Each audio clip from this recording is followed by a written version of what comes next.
Sampurasun pamirsa, wilujeng patepang deui dina acara Wejangan Asih. Simkuring ngaros bagja tiasa patepang sareng pamirsa sadaya. Dina paripaos basa Sunda aya nu disebut batu turun keusik naek. Itu purun ieu daek. Tangtos upami urang ngadangu kecap batu turun keusik naek. Eta aya patalina sareng jodoh, sareng hubungan antawis hiji istri sareng hiji pameget. Pamirsa sadaya, dina kitab Kajadian aya hiji cariyos anu mintonkeun kumaha kajantenanana batu turun keusik naek. Hayu urang tinggal dina kitab Kajadian pasal anu ka-24. Ieu aya cariyos di mana Ishak dipangmilariankeun jodoh ku Bapak Ibrahim. Ishak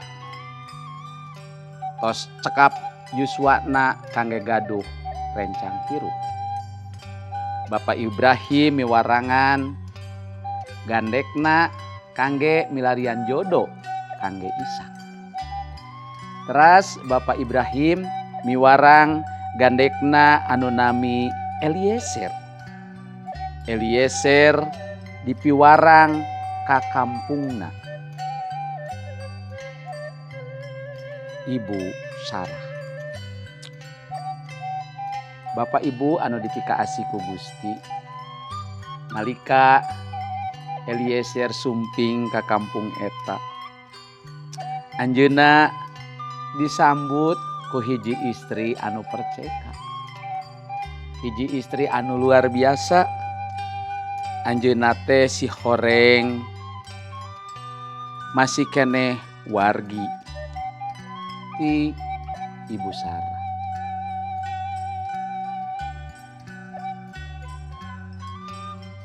Eliezer hiji waktos naneda saurna kieu,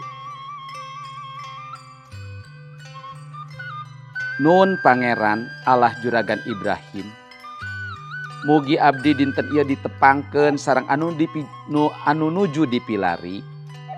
Mugi Gusti emut kana janji kadunungan abdi. Abdi sumejang ngantos dongkapna barudak awewe ti kota Ngaralacai ka dieu. Sabot manehna nanedak keneh. Jol aya hiji mojang nyuhun buyung wadah cai. Eta mojang teh Rabeka putra Betuel, putuna Milka, garwa Nahor, raina Ibrahim. Bapak Ibu, batu turun keusik naek.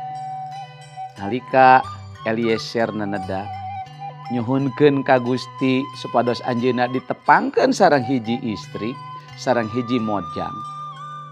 Gusti nuyun mojang namina Rabeka putra Betuel.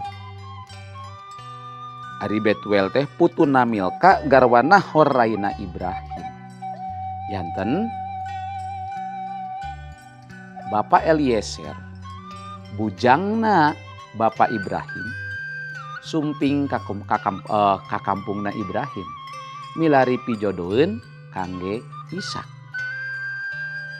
Nalika ditepangkeun sareng Rabeka, Rabeka istri anu berbudi, istri anu luar biasa. Waktos anjeunna dipasihan terang yen aya jajaka anu namina Ishak anu bade dijodohkeun ka anjeunna, Rabeka ujug-ujug kersaeun Bapak Ibu. Ieu anu disebut batu turun keusik naek. Padahal Ishak sareng Rabeka teu acan kantos papendak. Anjeunna teu acan kantos bobogohan mun jaman ayeuna.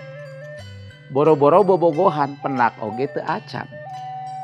Tapi nalika Eliezer piwarangan Bapak Ibrahim sumping ka kampungna Ibrahim milarian pijodoeun kangge Ishak. Eta Nyai Rabeka kersaeun dijodokeun ka Ishak. Bapak Ibu, kanggo milari jodoh di kapungkur aya contona biasa dijodokeun, biasa milari nyalira. Kalersan dina kisah ieu, dina cariyos ieu, Ishak dijodokeun, dipangmilariankeun jodona ku ramana nu namina Bapak Ibrahim. Bapak Ibrahim miwarangan Eliezer bujangna supados Eliezer milari jodoh kanggo putrana Ishak. Batu turun ke Sinai. Memang Bapak Ibu urusan perjodohan teu gampang. Tapi upami urang leres-leres ngandelkeun Gusti, upami urang leres-leres gumantung ka Gusti, sanaos teu acan kantos pendak. Upami ku Gusti parantos dijodokeun, jodoh moal ka mana. Margi kitu upami diantawis pamiarsa di bumi aya jajaka, aya mojang anu teu acan gaduh jodoh, ulah salempang neneda ka Gusti, nyuhunkeun ka Gusti, engke Gusti baris nyayogikeun jodoh anu sapagodos sareng pangersa Gusti. Sapertos Ishak dijodokeun ka Rabeka. Para mojang, para jajaka anu teu acan gaduh pasangan nyuhunkeun ka Gusti, neneda ka Gusti, engke Gusti anu baris maparin pasangan ka para jajaka sareng mojang anu nyuhunkeun ka Gusti. Pamugi pangandika Gusti dinten ieu tiasa ngaberkahan wargi-wargi sadaya. Gusti Yesus ngaberkahan. Ayo urang neneda.